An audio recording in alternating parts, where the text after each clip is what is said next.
People think ADHD is like a negative thing because it's been diagnosed as a negative thing according to the public school system. In fact, ADHD, it gives you the ability to connect disparate thoughts together.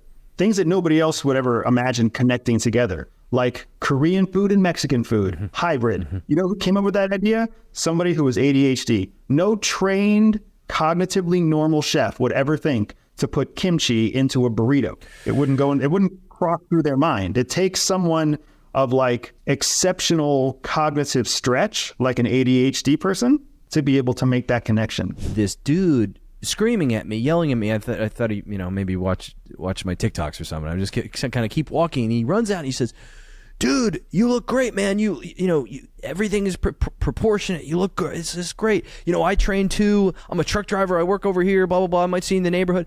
It was like this crazy moment. In my head, I was like, this is something I would do. I'm the guy that does this crazy shit.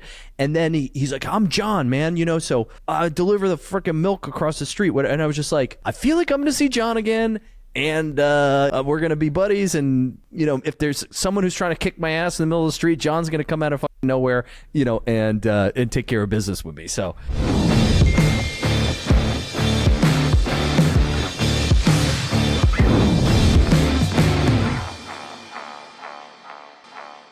Andrew, I should be having you on because you're an ex-CIA operative, spy, like all these tips and tricks, and I am having you on because I think the way that you communicate is so clear and so warm, and I feel like either the CIA has some tricks around how to deal with people, and they've shared it with you, or you're just a fucking awesome dude, and I just want to have you on the podcast and hang out. Yeah, I got to give that credit to CIA for sure. There's a lot that goes into how you communicate, communication style, and more importantly, understanding how other people will receive your communication. That's the thing that most people skip. It seems like a people business, CIA. Yeah, so CIA it's called the Central Intelligence Agency, but it's kind of a misnomer. Yes, it is the center hub of all intelligence, but that's not because of something they do. It's because that's where the president's daily brief, the PDB, comes from that agency. So NSA, DIA, NGO, NRO, they all come into CIA to get turned into the president's daily brief and sent to the White House. The Central Intelligence Agency's actual job is something called human intelligence, HUMINT, which is the intelligence discipline of stealing secrets from human beings. And the way that you're stealing secrets isn't through force. Correct. So there's so much that we could go into. I mean, you've unlocked Pandora's box of topics already, man. So, but yeah, you're exactly right. If you try to force a secret out of somebody, it makes them clam up even more. It makes them less willing to share when you need them more willing to share. It makes them less trustful when you need them more trustful. It makes them less loyal when you need them to be more loyal. So force very rarely ever works in any condition, but it especially doesn't work in the collection of human intelligence. And I mean, my way of going through the world is to use kindness and to use compassion and to use a healthy dose of humility to build connection. And generally, I'm not trying to wrestle secrets out of people in the course of my day. I'm trying to build out my network. I'm trying to build out, good people around me. But it sounds like it's the same process, perhaps with a slightly different motive. Like what works to build relationships also works for wrestling secrets out of, someone that you're targeting who's got something that you need to know, right? I would say the answer is yes and no to that, right? So your approach of kindness and sincerity and humility it's an effective approach, but it's an untrained approach. We break everything at CIA into trained and untrained. And trained people are people who are equipped with specific skills. Untrained people are people who maybe they've gone to the school of hard knocks, or maybe they've had some life experience, so they're better at something than someone else, but they're still untrained, not as good as you would be if you were trained. Think about your neighborhood diver, or like the person in the high school track and field team. They might be really naturally fast, but they're not fast enough to beat someone from a low grade college university. You know what I mean?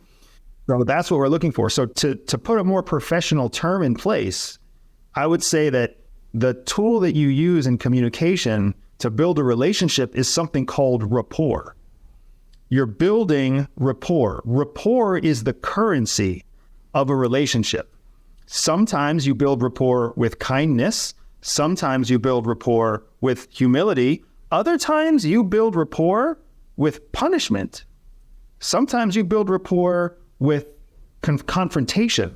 Sometimes you build rapport with avoidance. There's lots of different ways that you actually gain rapport. And when you have rapport, you have leverage in a relationship. It's just like any kind of fiat currency you can imagine. And I'm guessing each strategy for building rapport is going to differ on who you're directing it towards. Exactly right, man. Nail on the head. How do you sort of flesh out when you're meeting someone for the first time the way that they communicate best, or the way that they build rapport best? We like, the old Wall Street thing was, you find the fanciest, hottest restaurant, you show up with the corporate card, you spend a bunch of money, everyone gets hammered, and hopefully at the end of that, there's some rapport built throughout this crude, sort of idiotic process, right? And now my rapport building's slightly different.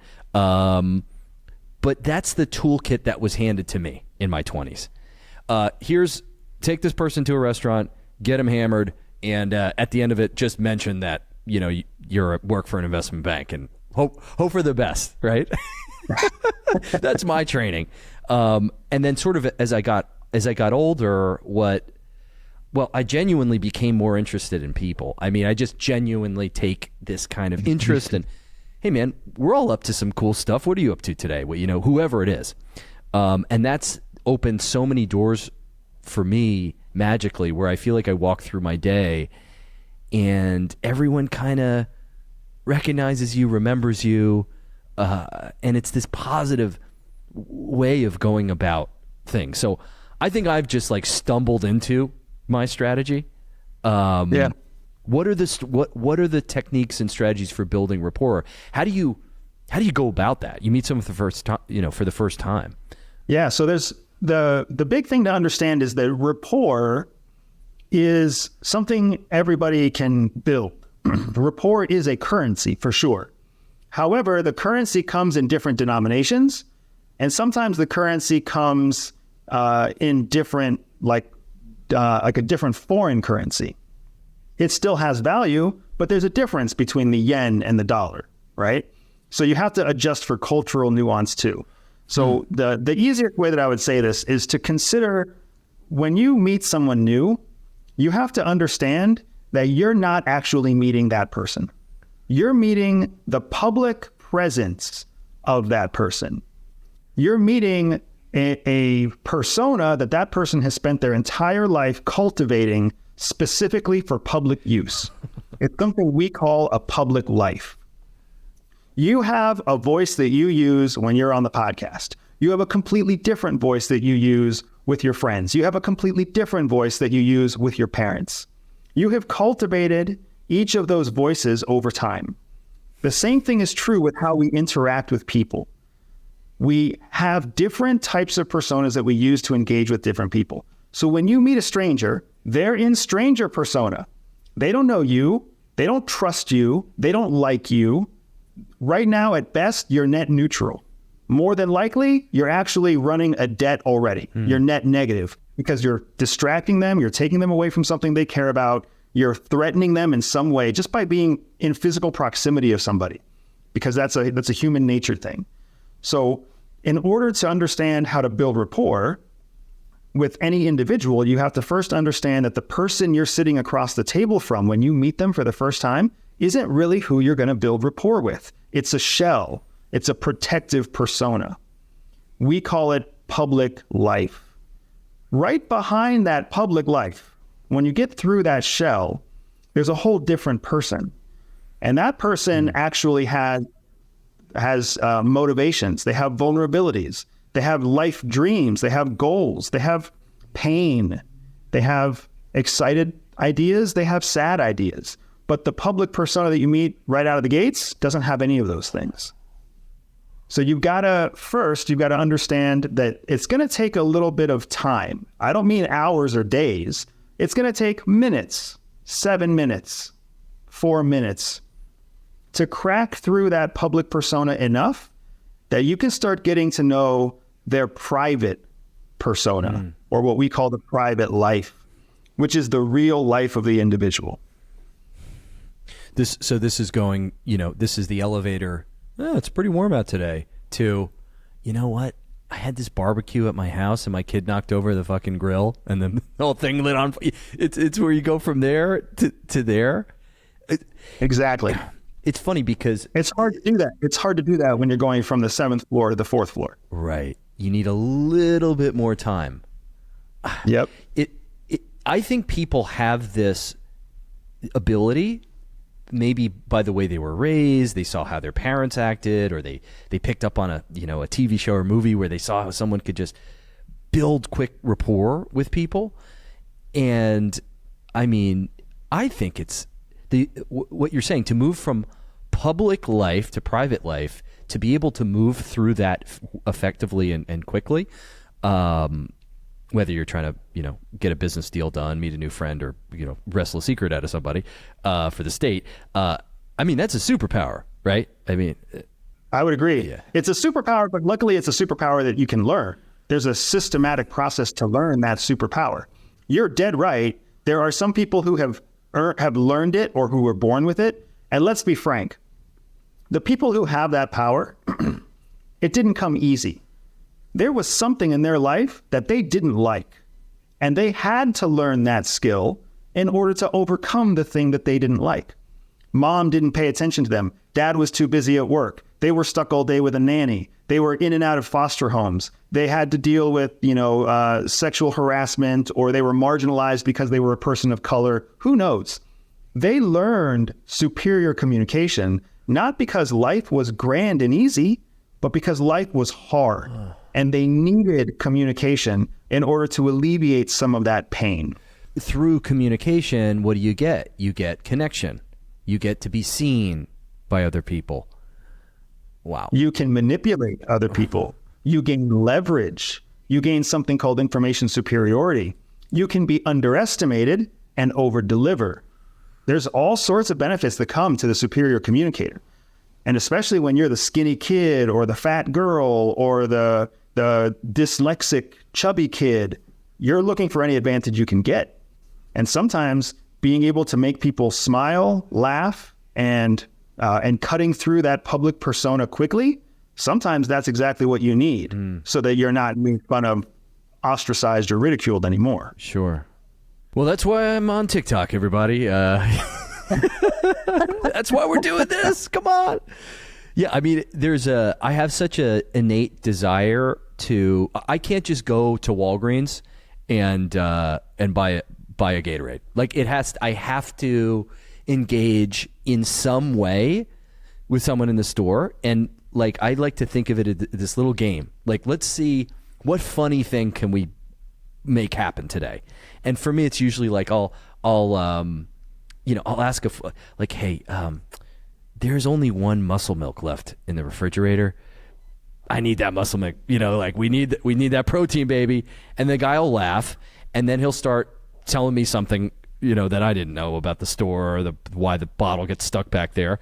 We have a laugh. I buy the muscle milk, and I feel like I just drank a espresso. Like, I'm like, that felt good. That just fun breaking. Everyone uses the phrase breaking frame, or I don't know if you guys, do we steal that from the CIA? Breaking frame? Is that yours? No, that one's not ours, but go ahead. It's probably from someone else, but it's just like the ability to pierce through the humdrum. What I'm learning from you now is public life. I get joy out of breaking through public life, probably in all the wrong times. Dude, just buy the muscle milk. You don't need to do this. Can't you just buy the thing and move on? But I saw how, number one, I feel a sense of joy with that momentary connection and laughter. And I just feel like I'm honing some skill, like improvisation or humor, or just I don't quite know why I do it, but let me tell you, every day I walk down the street, I go, what fun little thing can we try? What fun little thing can we try now? And I guess now we're thinking about it, my excuse is, well, I'm honing my social skills, right? So let me give you let me shine a CIA light on your story. Please. This will be the only time I would enjoy a CIA light being shined on me, for the record. Okay. Focus that right on me like an interrogation. Let's do this. Bring it on. It's just for the podcast. Do you know why all the get-rich-quick books fail? They enforce a map that worked for the author that won't work for you. Why are you learning about digital ads when you'd prefer to set up a booth at a trade show and learn from customers face-to-face? Why are you reading about drop shipping when you're passionate about music? See what I'm saying? My book, The Entrepreneur's Field Guide, provides the tools for you to make your own map so you could feel more connected to your work, make money doing something you enjoy, and give back to the people you care about most. I wrote this field guide not only from my own life experience, but from interviewing top entrepreneurs weekly on my podcast. With the tools in the field guide, you simply can't fail. You'll learn about intelligent pivoting, or what I call iteration, why you already have a multi-million-dollar idea in your head, and why you can ignore every hot market you think will make you money so you could focus on the things that you actually enjoy. Or as I like to say, it's not never give up. It's never give up iterating on things you like until something works. Get the Entrepreneur's Field Guide right now at nicholascrown.com. Okay, now back to the show. So the joy that you're describing, it's not the same thing as the joy that you get when a joyful moment actually happens. Like if you have a child, or if you get married, or if somebody gives you a pat on the back, it's a different kind of joy. What you're actually describing in your scenario is something we call a dopamine rush. So if your body is releasing a chemical surge of dopamine into your system, essentially because you put yourself into something that your body cognitively perceived to be a threatening situation, a risky situation. You approached a stranger, engaged a stranger, looking for a specific outcome, knowing that by trying to get that outcome, you were risking the opposite thing. And then when you avoided the opposite and got the outcome you wanted, then you got this flood of dopamine hit. And it must happen to you often if you do this multiple times throughout your week or throughout your day. You're basically putting yourself into a risk-based situation, and then you win the risk, so you get the dopamine rush. Very similar to what a gambling addict does. Very similar to what a sex addict does. Good. They put themselves on the edge, and then when they win the risk, that's what is their actual reward. The muscle milk wasn't the reward. The Gatorade wasn't the reward. What you needed was at Walgreens, but it wasn't in the cooler. It was in the fact that you could control the environment and go in and essentially manipulate the behavior of a person. Do you have a history of ADHD? I don't know. Maybe. Could we get... if we get diagnosed on this, feel free to send me all the pills. I'll try anything once. So the reason I ask is because there's also there's a correlation between attention deficit and people of high social capability. Because what ends up happening is your mind works so fast. People think ADHD is like a negative thing because it's been diagnosed as a negative thing according to the public school system. In fact, ADHD is the ability it gives you the ability to connect disparate thoughts together. Things that nobody else would ever imagine connecting together, like Korean food and Mexican food, hybrid. You know who came up with that idea? Somebody who was ADHD. No trained, cognitively normal chef would ever think to put kimchi into a burrito. It wouldn't cross through their mind. It takes someone of like exceptional cognitive stretch, like an ADHD person, to be able to make that connection. So if you're literally stepping out of your apartment, like you described, or your house, and you're going down the street wondering to yourself, what can I do today? What can I do to kind of challenge myself today? What can I do to get a rise out of somebody? What can I do to take a risk, win the risk, and get my high, right? And I have no doubt that the reason you were on Wall Street was because you don't see risk as risk. You see risk as fun. You see risk as opportunity. We could just stop the camera. I'm liking this already. This will just be a private. This is a private consulting session because I don't know why I do certain. I don't know why I do certain things because I give myself a story why I do certain things, and it's like a lukewarm feel good story. It's like, you can't just buy the muscle milk without making a production out of it. Also, anyone who knows me in my private life, I am constantly doing 100 things at the same time. It's like the minute before this podcast, I'm in a meeting with my developers, my project manager for my AI company. It's like, okay, AI Nick is done. Now we're podcast Nick. And then after this, we go back to writing and creating short form tutorials and all this kind of stuff that I know inside and out. But to the outsider, it looks a little crazy. But to you understand it's normal. Man, I totally understand you. I totally understand what you're saying. I don't know exactly what you do. I don't know how much money you make. I don't know how much your level of success is. But I'm willing to bet that your win rate far exceeds your loss rate. And that's why you keep pushing the envelope. Because as long as you're winning more than you're losing, there's room to keep pushing and pushing and pushing. And another thing that's very indicative of the operator mindset, because what you're describing is an operator's mindset, very similar to what our field officers have at CIA. They go out there, they take risks, they're moving 1,000 miles a minute, they're thinking about 12 things at one time because they have to. They're balancing cover, they're balancing operational security, what's their SDR route, who are they meeting with, who's following them, what are they going to talk about, what intel do they need, what's the priority in the country, what's the police status in the country. All of that's going on all the time. And then when they're in front of their target, then they hone in and they do that thing. And as soon as they're done with their target, then boom, they move on to the next thing and it's 100 miles a minute again, right?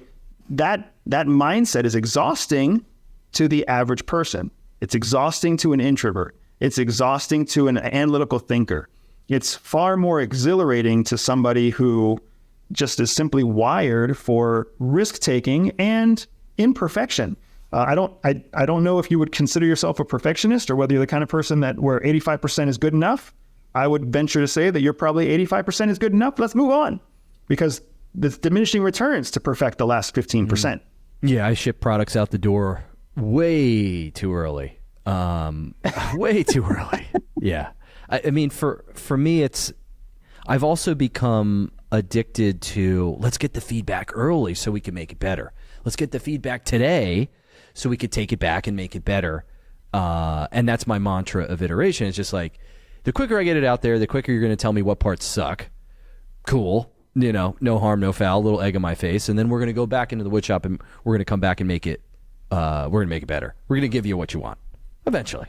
Right. So I'm understanding where you're coming from. I'm not going to say I relate 100% because it's your life, but I absolutely understand where you're coming from. What I want to do is I want to offer an alternative way of doing the same thing that you're doing, right? And this is what CIA does a lot of for us. A lot of times when they recruit us and they bring us in, they're finding us because we show certain behavioral characteristics. They don't look at Ivy League schools for the smartest person in foreign area studies. They look in state schools for the person who has a decent GPA, but still also manages to maintain a social life and a professional life and a school life. They're looking for the person who can kind of be 85% in multiple categories, instead of somebody who's like 100% awesome at sports and they have no social life whatsoever because they spend all their time in the gym. Right. That person is not as flexible or as resilient as the person who is kind of doing average to above average in multiple categories. So going back to your Walgreens example where you go in and you get your muscle milk, right? When you go in and you engage that customer attendant or whatever their right title is, right? The customer specialist. When you go in and you engage him, you're actually not breaking through his public life. He's still his public life. You're talking to him, hey, I want that muscle milk, I got to get that protein. That chuckle that you're getting from him isn't passage into his private life. It's a chip out of his public persona, which his public persona is, of course, I'm just here to, scan things and put things in bags and give you your receipt. Right, move on. You still don't know anything about the guy, right? Does he have a girlfriend? Does he live nearby? Is he a college kid in his sophomore year, or his senior year, or did he drop out of college and this is his full-time job? Like, all of that still, that's all private knowledge. That's not public knowledge. So you're still very much living in the public space. You get the chuckle, you get the muscle milk, you get the high five. The way that you know that is because as soon as you walk out the door, within the time it takes for him to index his short-term memories, he's forgotten about you. And the time it takes you to index your short-term memories, for most people, you've forgotten about them. It's because you get these highs all day long. You do this to 7, 12, 15 people a day. You remember how many of them? Probably like 1 or 2 by the end of the day. And within 24 hours, you've forgotten them all because you're on to the next round. So what's happening there is, in CIA terminology, you're spending a lot of resources, a lot of energy, social resources, mental and energetic resources to create momentum that doesn't have a specific positive benefit to you in the outcome. You're getting a dopamine hit. That's nice. But what are you getting that's actually advancing the mission forward? Now, when you start talking about you're using it as a chance to practice your improv, or you're using it as a chance to kind of explore culture, totally valid points. That might be what you're getting out of it. That might be how you're moving the ball forward, turning the dial. So what CIA encourages us to do is just anything you do for the dopamine rush alone, just leave it. Don't waste your resources doing that. Instead, spot or find the target that's worthy of the investment, and then focus your resources on that target. So instead of talking to everybody during the day, talk only to the one person that you're preparing for your business development meeting that night. You're meeting an investor at 5 p.m. So that means all day long, don't waste your resources on Tom, Dick, and Harry. Focus instead on getting prepared for that one high impact, high value meeting that you have coming up at 5 p.m. You can go through the day and have these smaller interactions, or you could direct them in a focused capacity to where it counts. Correct. And this is the alternative strategy. Right. Yeah. And that's something that we call deliberate dialogue, where you're having a dialogue, but that dialogue has a very specific and deliberate intention, a purpose that brings you superior value than it brings the other person. Asymmetrical value, right? You getting a dopamine hit being nice to the guy at Walgreens gives the guy a dopamine hit for having a nice customer at Walgreens. It's a 1-for-1, zero, like it's a net positive for everybody. That's nice. But what gives you a strategic advantage and what gives you a tactical leg up is when you have a zero-sum game. Somebody loses and somebody wins. Even better when you're always the person that wins. So now you're focusing your resources for a very specific and deliberate outcome. Going back to where we started, we were talking about rapport. How is it that you make sure that you don't overspend your resources and thereby lose the ability to control the conversation or control a situation or control an outcome, right? That's the benefit. That's how you turn communication from a skill into a tool or even into a weapon. Into a weapon. Yeah. I mean, the side of me the side of me that's doing this is aware that over the long run, if I am still going to the same Walgreens, I'm still going to the same coffee shop, I'm still going to the same gym, whatever it is, that over the long run, you've built an environment of pleasant interactions wherever you go. It's almost like, you move into a new place, you hang a beautiful picture, you put your couch just where you want it. It's like in a world where you've dropped what sounds like very costly and expensive value and kindness, because it's burning calories to deliver the joke and to think of the right thing, the funny thing to say. What you've done is you've designed a terrain that's a very friendly terrain to operate in. And in my own life, what I find is this magic where, hey, the coffee every other time, it's free. Hey, the gym's going to close, but you're good. You could stay. So perhaps I'm not smart enough to know that there is a strategy element to this behavior where I just think, I'm being cool and it's a fun laugh. But maybe I'm building a terrain an ecosystem that I live in where every day is like, walking into your own living room. It's a bit more comfortable. The public life is a little bit softer. Without a doubt, you're preparing the battlefield. Absolutely, you're right. You're creating an environment that is hospitable to you. My only counterpoint would be, are you creating that at an optimal resource level, or are you over investing? Because you're right, it is nice to go to the coffee shop and get a $7 coffee for free. It is totally nice. But how many minutes of you having conversation with the barista did you have to spend so that you could get a free 7-minute cup of coffee or a free cup of coffee? If you spent more time getting the $7 coffee for free, then you would have, then if you generate more money in 7 minutes, sure, then what's the point, right? And you understand what I'm saying. I'm not saying it very well right now. It's the time value of money. Sure. We break down my hourly rate, which is, far higher than $7 an hour, right? Then technically I should not be investing this moment to, I guess the way that I look at it is there's intangible value that gets delivered back to you over time, where you get a smile when you walk in. Maybe you take a guest and they're kinder to your guest. They're kinder to your girlfriend. They're kinder to your dad when you walk in with your dad. He gets the coffee too. There's this environment of preferred status. Yeah. It's almost like having a key to the city. And I operate in this way where I feel as though over the long run, and it is very costly in terms of time and investment, I feel as though I get the key to the city in this way over time.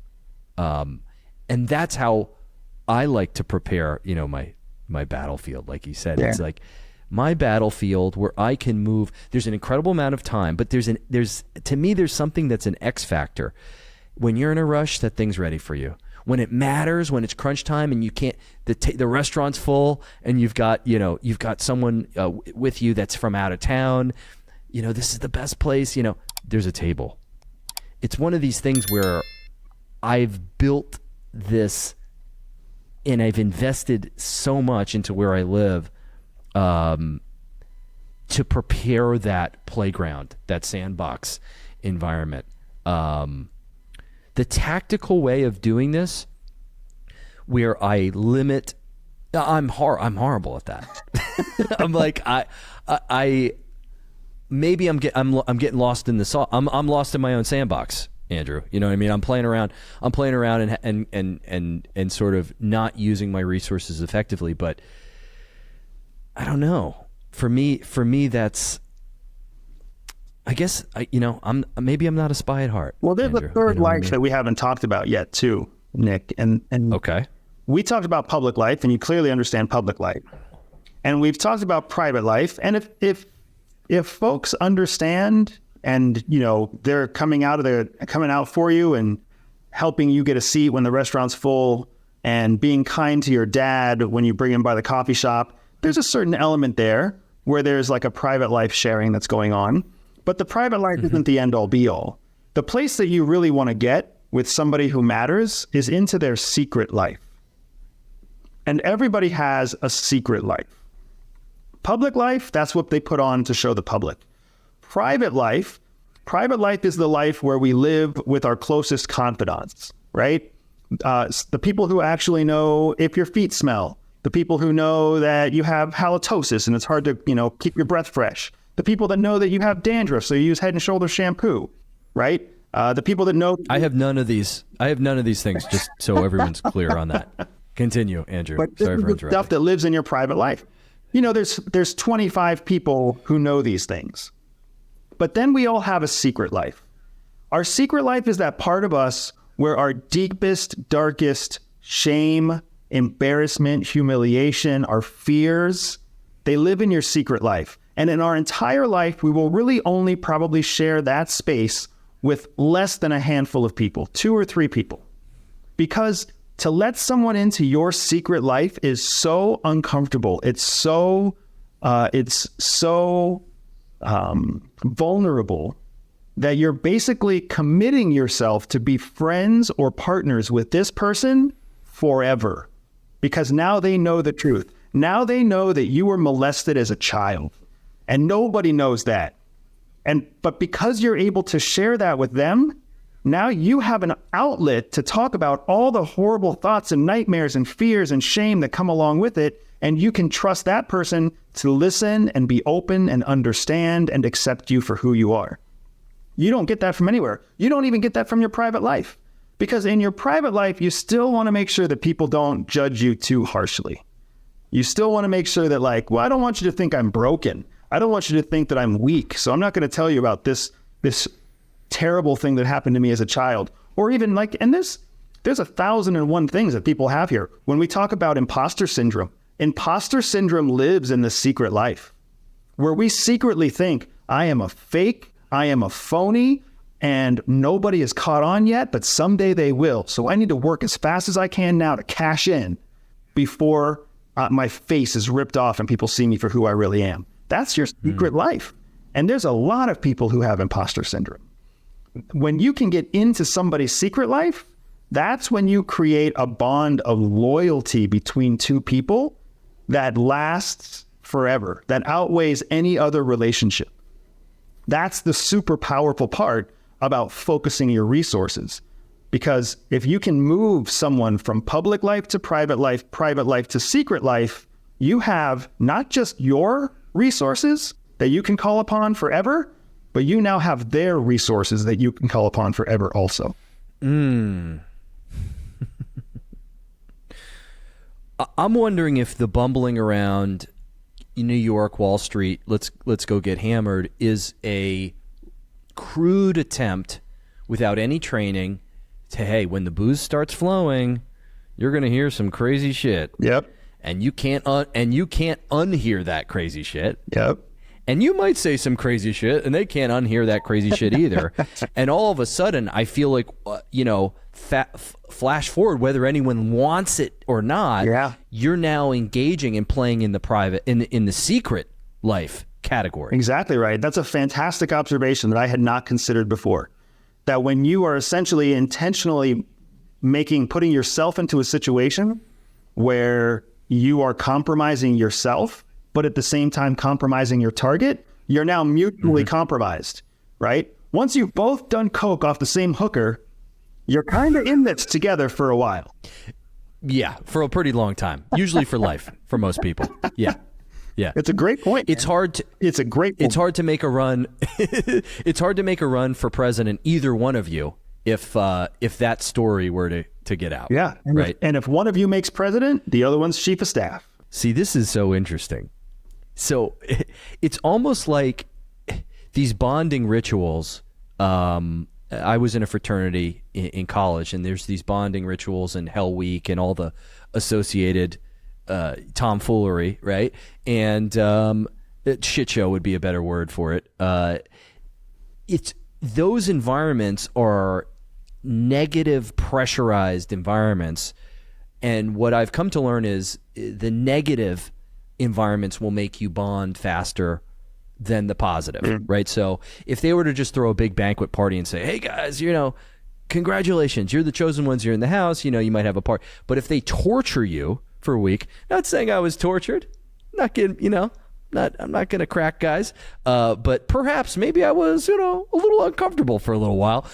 The bond in that environment, number one, you're under negative stress. I believe that's probably bonding you, whether you like it or know it or not. Number two, I think the secret life starts to seep out in that pressurized environment between members of the group. The fraternity being the example here. Yeah, I would say that you're far more right than anything else. You end up having this petri dish where social norms break down, where conventions break down, where social structure and hierarchy is kind of compressed. So when all the rules go out the window and you're basically in survival mode, then people are going to abandon all of the effort that they've put into building these different layers. When I'm tired, when I'm stressed, when I'm hungry, we joke about the word hangry. Everybody knows what hangry is, right? All hangry really is when you don't have the resources to pretend that you're satisfied. So then the truth comes out. You're effing hungry and you're really focused on eating. So don't bother me until I eat. That is what hangry is. We talk about this through a lens of personality at CIA. Everybody has a foundational, a core personality. That core personality doesn't change over time. I understand that psychologists and psychiatrists and who knows, and scientific researchers are all saying that like, oh, personality can change and it can adapt. Maybe it can.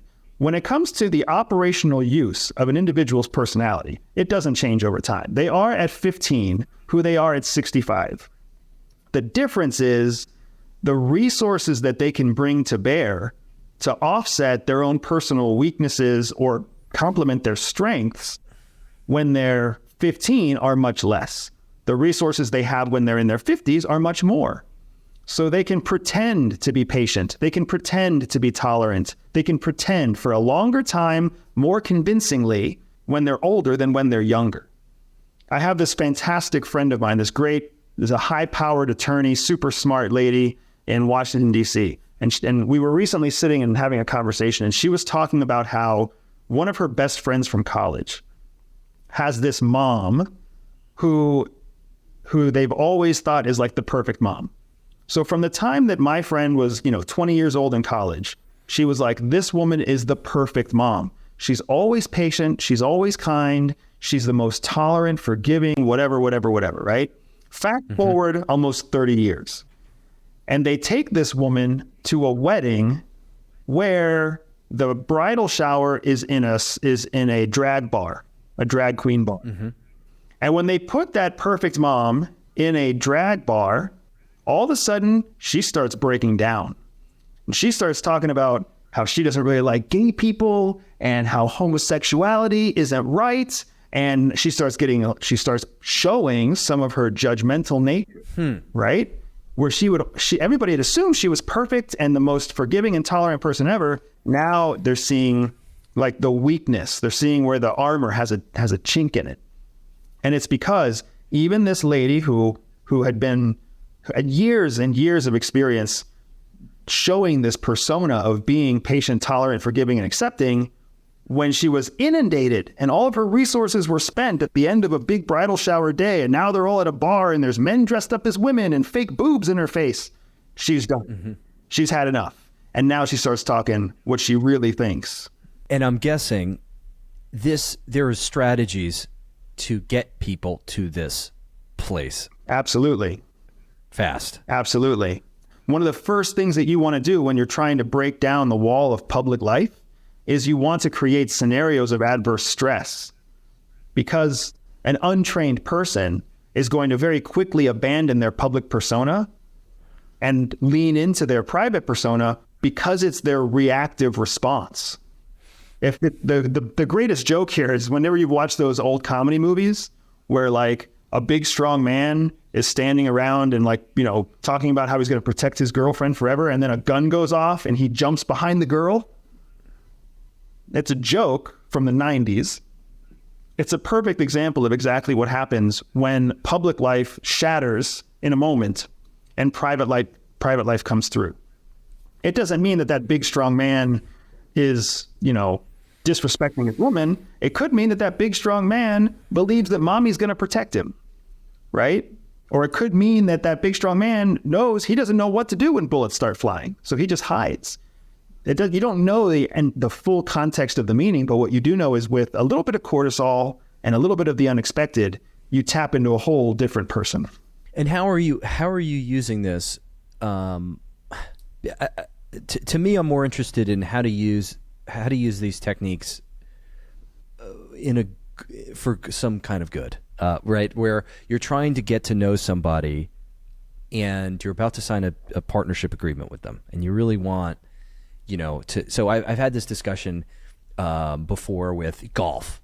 Golf is this arena where we get to see if you're cheating, you're kicking a ball out of the woods. We get to see if you're not, counting your strokes, like whatever it is. Yeah. Golf is this little microcosm to see how you are. But it sounds like if I want to really, get to know who you are, we're having our conversation in a crowded train station.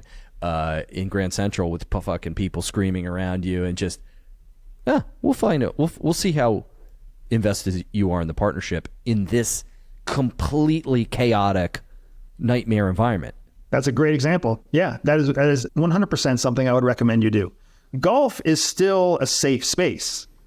You're in a cart. Nobody's putting out a great deal of physical effort or mental effort.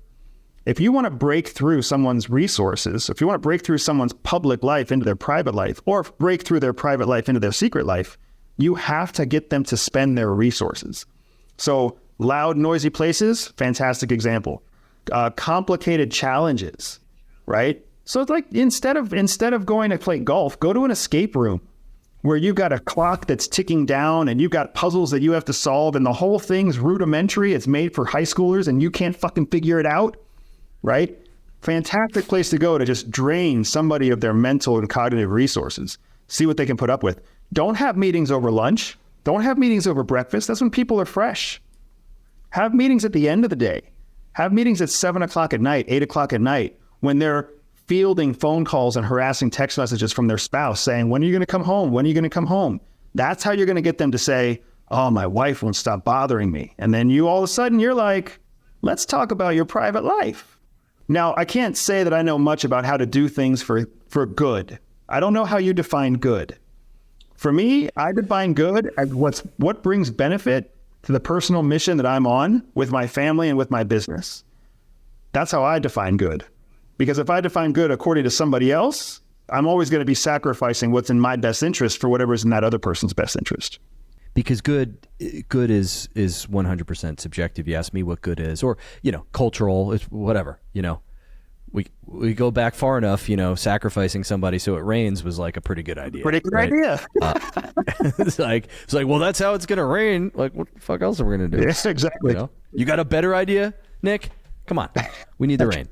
So I walked out of the gym today, right? And this dude screaming at me, yelling at me. I thought he, maybe watch my TikToks or something. I just kind of keep walking, and he runs out and he says, "Dude, you look great, man. You everything is proportionate. You look good. It's great. I train too. I'm a truck driver. I work over here. Blah blah blah. I might see you in the neighborhood."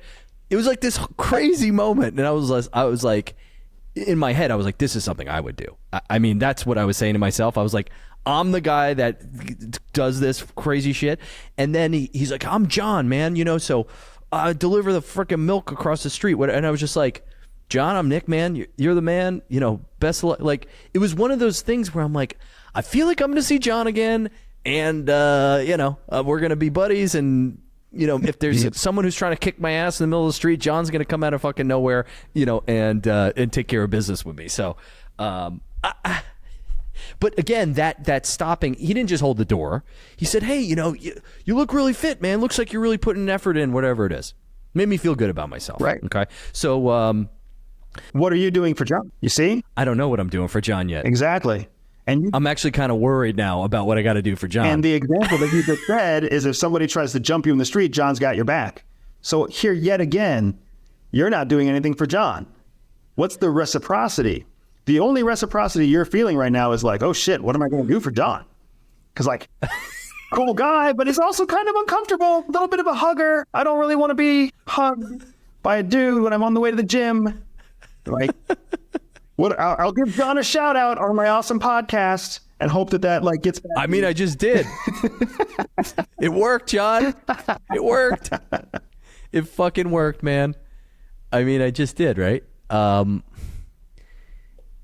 This is like the corner of reality that I am just I'm quite frankly obsessed with this corner of reality. I don't know what you slap a word on it. Collaboration. The idea is like, my model for society is a bunch of people collaborating together. The more they collaborate, the higher the output. The less they collaborate, the worse the output is. So my model is the more collaboration, the better. The higher economic output for everybody. So if we're all kind and funny and helpful, our collaboration is going to increase through the social grease of us helping each other getting in. The door example is one of the best examples. I open for you, you open for me, we get in the fucking restaurant really fast, or whatever it is. It's like a grease. It's for society. where I think that's why courtesy exists. It's just, you're going to get through your day faster. I'm going to get through my day faster. Let's just agree to this. Where am I going with this, Andrew? I don't know. So this is just what I'm interested in. Yeah, and I appreciate what you're interested in. I like the word collaboration as well. I often say collaboration is the word that most of us are looking for.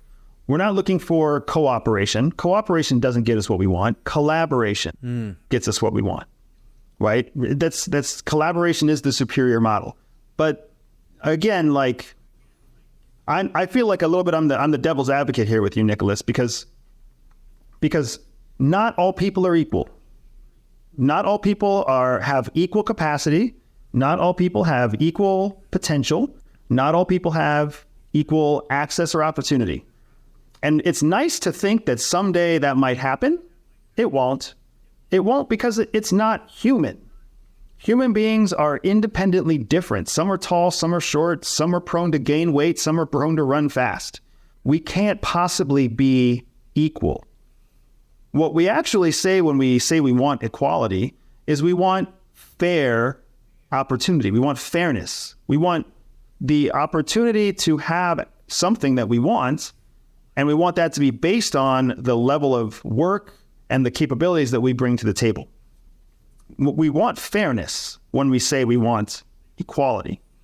And I say that because we want to have an at-bat is what we want. Yeah, we just want a dance, and we want it to be a fair chance, right? Because here's the truth of it. If you don't want to collaborate with everybody, you want to collaborate with the best, smartest people who are equally as interested and invested in the thing that you're collaborating on. You don't want to just collaborate with 5 people. You want to collaborate with 5 smart, talented, hardworking people who are in this as much as you are in this. But we don't want to talk about that part, right? We don't want to be as specific when we talk about what we really want, because now all of a sudden we run the risk of other people judging us. We run the risk of our public life coming under scrutiny. So publicly we're like, everybody has value, everybody's equal, everybody's fair, everybody be my friend. What CIA teaches us is that the reason you observe in the public life is because you want to see what people are saying so that you can understand what they're really thinking. Because it's often that people think something very different than what they say.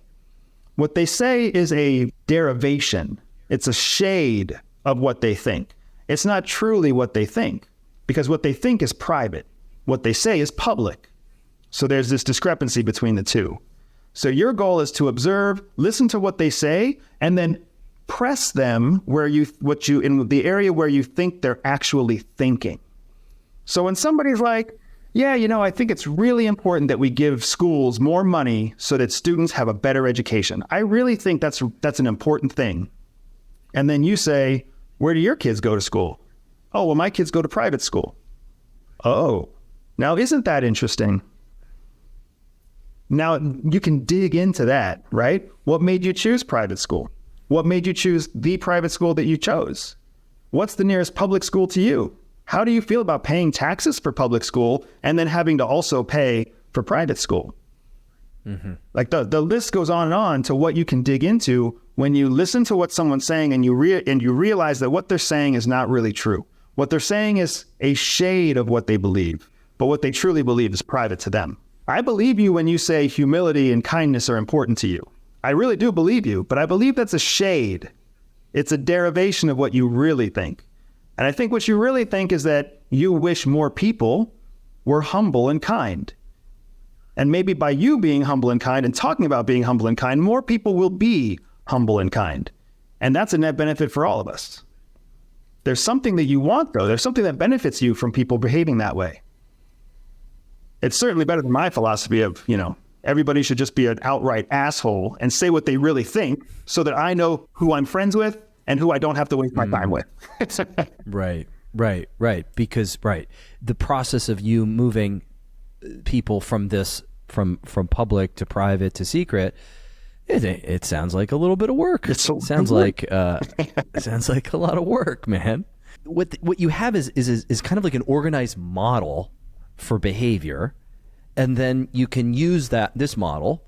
It sounds flexible, right? You can use it for whatever purpose it is that you're trying to achieve. And I haven't thought about it like this before. Number one, I certainly thought about it when I say frame breaking, right? Whatever. To me, I always thought of just two layers. There's the I'm the cashier layer, the role. I'm the cashier. You're a customer. And then I pretend I'm a customer, right? And then there's the we're just fucking around. We're two dudes in a store laughing about, muscle milk or whatever the thing is, at the time. But going a step further, this makes a ton of sense and is really interesting, and I'm completely on board with that additional layer. I think if I've ever engaged on that layer, it's been by accident. That's what most of us are. Yeah. For most of us, we stumble into that. We marry into that, and then if we can't figure it out fast enough, we get divorces, right? Because the marriages that last are the marriages where the spouses are in each other's secret life. And sometimes even after 12, 14, 20 years of marriage, people don't let anyone into their secret life. So there's a lot of work that goes into that. There's a lot of trust. There's a loyalty that comes along with getting into someone's secret life. It's not an easy place to be. It's a big responsibility when you get there, right? But you're exactly right. Most of us, we find ourselves accidentally progressing through relationships instead of intentionally progressing through relationships. Where has this skill set been most important for you? Has it been in romantic relationships? Has it been in business? Has it been building your online business, building your social media persona? Like, even on your website, the way that you're communicating what you do, I just said, oh man, this is really good. Like, I was like, this is really clear. And it's, I found myself going through the quiz. I'm like, wait a second, Andrew's got me, man. He's got me good. This is so interesting. I'm so interested in, where are you using these skills now that you're not in the field? Yeah. You're in the battleground of life. Yeah. So my business is the short answer, is the place where without a doubt these skills have been just absolutely priceless. And it's interesting because when the CIA taught me how to handle human beings or how to manage relationships, and I use those words very intentionally, right? CIA, we create artificial relationships. That's what we do. We create artificial relationships that get people to believe and trust us enough to give us secrets. And then sometimes those artificial relationships turn into more genuine relationships, but they always start artificial because they're always contrived, right? They're bureaucratic. They're a means to an end. What I've discovered is that it took me about 2.5 years to translate those skills into business. And it was during that time, that was my transition when I left CIA. I started working for a Fortune 10 company, CVS Health. And in my years working at CVS Health, that's when I started to be able to match up. Oh, here's deliberate dialogue from my old world, and here's strategic communication from the business world. Oh, here's marketing from the business world. Here's the human development cycle from my world. And you start matching these things up until you have a big crosswalk of spy skills that exist sort of in the business world, but the business world is suboptimal because it doesn't have the budget behind it that the CIA has behind it. So CIA has been studying and refining these practices for decades. And before CIA, MI6 was doing it. So the intelligence services of the world have been investing in shortcuts to shortcut the human mind and human thinking and the human decision process for a long time. And now I, through my experience with Intel, have those shortcuts. I just need to find a way to apply them to business.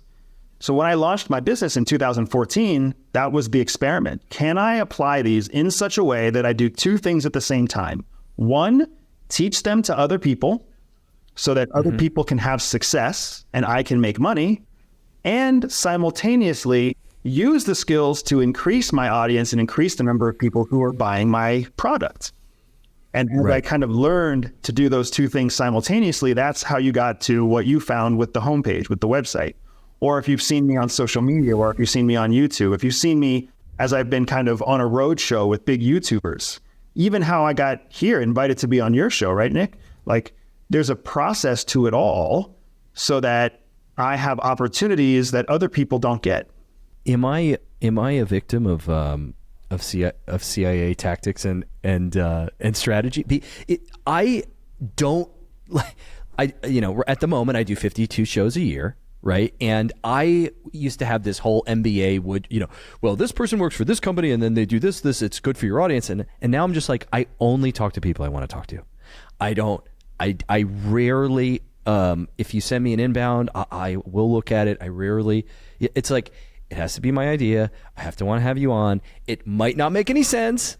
Okay. But I genuinely want to talk to everyone on the show. And you were one of those people that I saw your content. I saw the way that you clearly work through these thoughts. I saw the connection from the intelligence experience with business. I said, well, I got to talk to this guy. I mean, obviously it's working far beyond me. I mean, I'm just one guy and your audience continues to grow and grow and grow.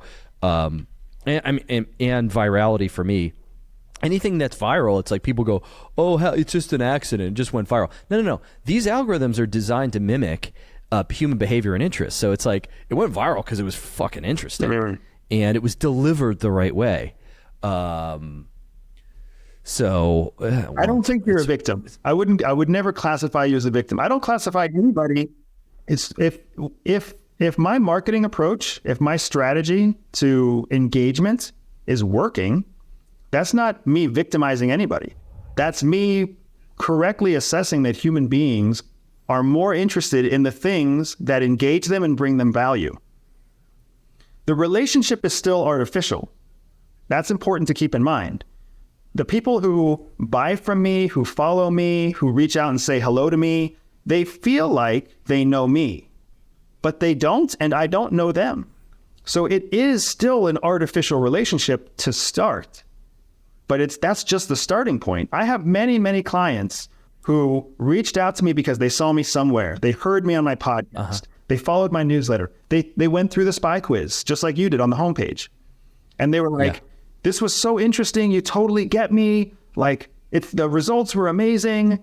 Like, can I have a phone call? And then a phone call turns into multiple phone calls. It turns into a contract to help them with their business. It turns into coaching services, et cetera, et cetera.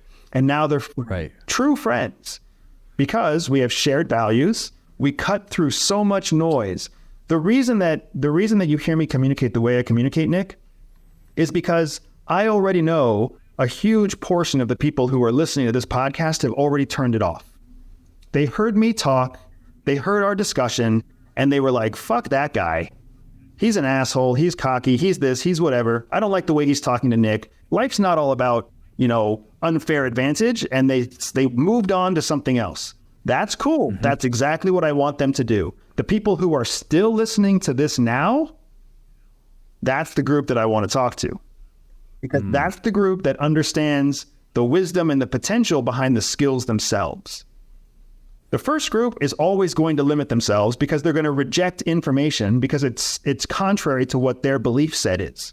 The people who are still listening now are people who are open to the idea of maybe there's more, maybe there's a better way. They want to be in this corner of humanity, like you said.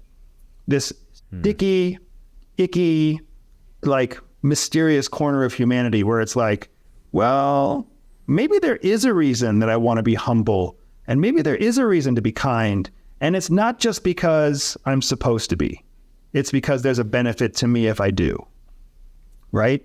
An enormous benefit. And we have to be willing to accept that there's nothing wrong with benefiting yourself. Even though society tells you there is something wrong with that, there's nothing wrong with that. There's nothing wrong with becoming wealthy, even though society says there is.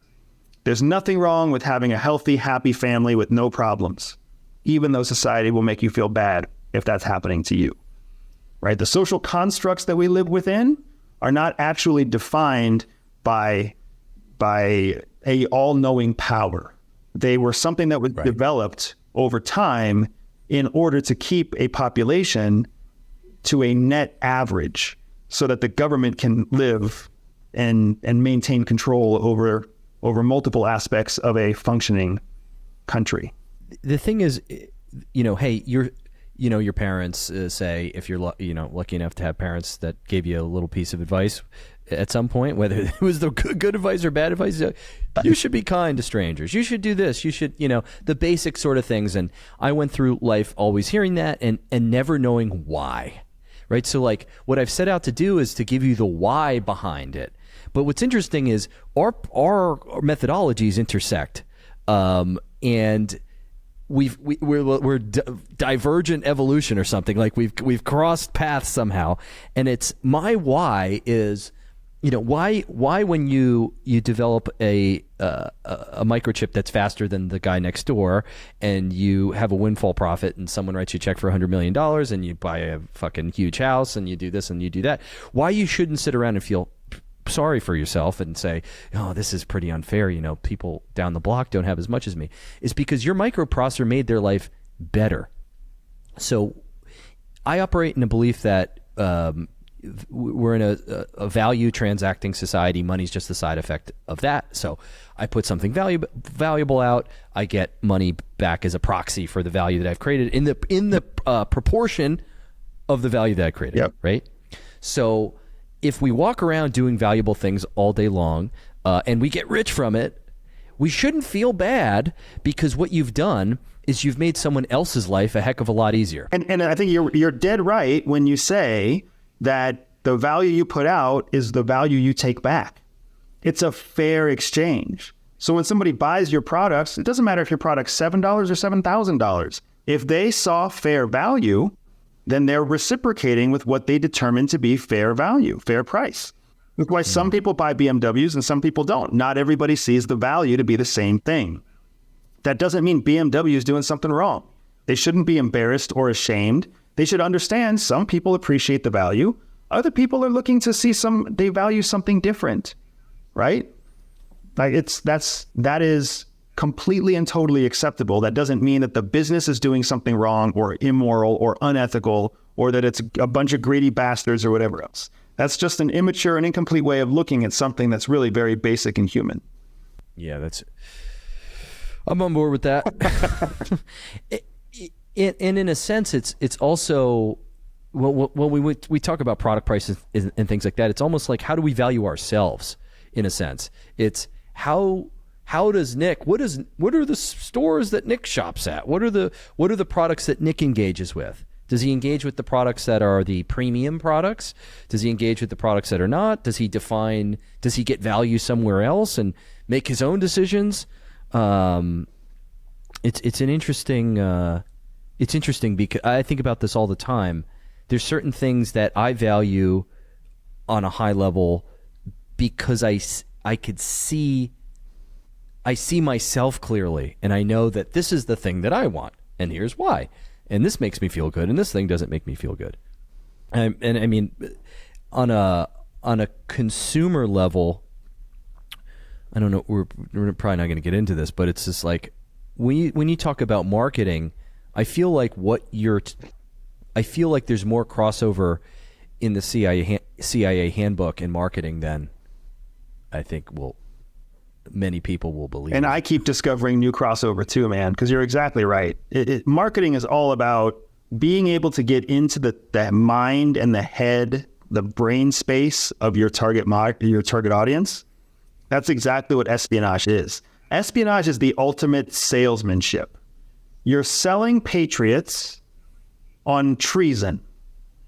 That's what you're doing. You're convincing them that the right thing to do is treason to solve all of their problems. That's a tough sell. That's way harder than a BMW. That's a whole hell of a lot harder than a life insurance policy. You know what I mean? And You really do start to see that if you can sell someone treason, you can sell people almost anything, as long as they perceive value from the thing that you are selling. Yeah, and when you buy a BMW when you should have bought a Mercedes, you don't get hanged. Yeah, right. That's true. That's the difference, guys.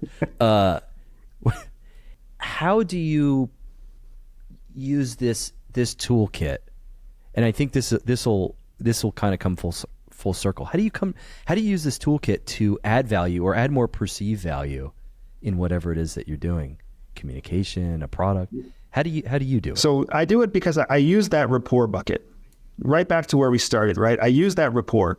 I am always trying to build rapport with the people who find me that I can't speak to directly, right? Like when you go to Walgreens and you meet the guy or the lady that's working behind the desk, like you have a chance to interact with them. You have a chance to engage them on something observable that you see in them. On a daily basis, I'm engaging with millions of people and I don't know who they are. And I've only got one chance to basically share a message, share a thought, give that first impression, and understand that I'm engaging them at a public level. There's a difference. There's an advantage that I have that most people don't have. And that advantage is when people consume content, they often consume content and you're immediately stepping into their private life. There's no public life barrier. When you pop someone in your ear, or when you watch them on YouTube, or when you tune into a television show, or when you read a news article, you're not putting up a public life barrier. You're in your private life. So whoever's speaking to you, whoever you're watching, whoever you're reading, they're entering right into your private life first. The difference is that they don't know who you are, but you get to know who they are. So that's how I've cultivated kind of my engagement. It's why I talk so directly, and it's why I take off the filter. It's why I try to add so much value, because I understand that when I'm engaging with people, I'm stepping into their private life. Anybody still listening right now understands they're in their private life.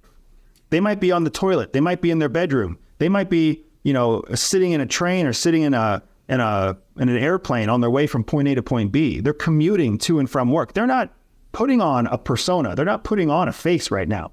There's no effort going into convincing the world. Right now, they are who they really are. And they get to listen to me and consume me and hear me at that level.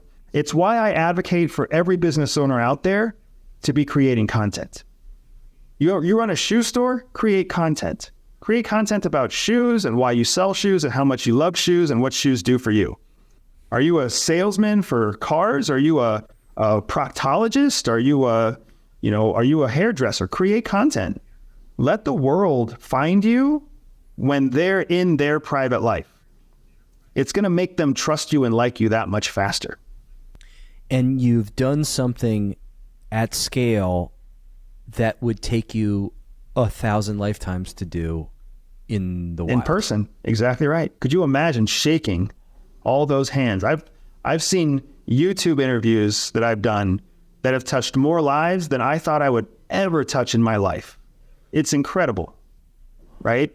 It's humbling, genuinely humbling to know that people have seen me, at that level. So to get, teachers from previous lives who were like, I think I saw you on my TikTok feed. It's insane. That's the ultimate sign of success as far as I'm concerned. when your art teacher is like, I saw you somewhere. You're famous now. Yeah, man. Well, just like everything else in this content game, I stumbled into it by an accident.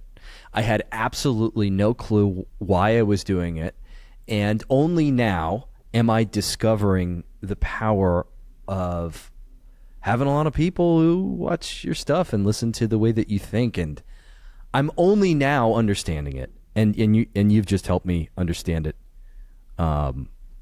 even deeper, man. So I appreciate you coming on this show. I hope we do it in person at some point soon. And where can people find you, Andrew, even though I'm pretty sure you type in Andrew Bustamante and you pop up a million fucking times. Yeah. It's the nice part about having 12 syllables in your last name, right? Yeah. That's right. Yes, you can find me on my homepage. You can find me on everydayspy.com. You'll be able to find me on all social media platforms at everydayspy. And thank you to the web crawlers out there. You can also type in Andrew Bustamante. You can spell it correctly or incorrectly, and somehow it will still direct you to me. And you'll find me anywhere you want to find me there. Thanks for coming on, man. This was awesome. It was a joy. Thanks for having me. And I absolutely want to do this in person. I appreciate it, Nick. Thanks again, man. Sir. See you soon.